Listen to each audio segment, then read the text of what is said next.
This is the Overhanging Beam Calculator for Single Overhang, which solves for support reactions, maximum moment, and maximum deflection in beams with one end extending beyond the support. Let's look at the input fields. First, enter the beam span L, which is the distance between the two supports. Next is the overhang length A, representing how far the beam extends past the second support. Then input the load P applied at the end of the overhang. The elastic modulus E represents the material's stiffness property. Finally, enter the moment of inertia 1, which describes the beam's cross-sectional resistance to bending.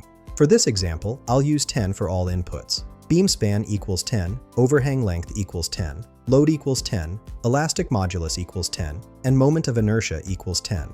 After clicking Calculate, we get the reaction forces. R1 equals 200 and R2 equals 100. These represent the upward forces at each support needed to maintain equilibrium. The maximum moment is 100, indicating the highest bending stress point in the beam.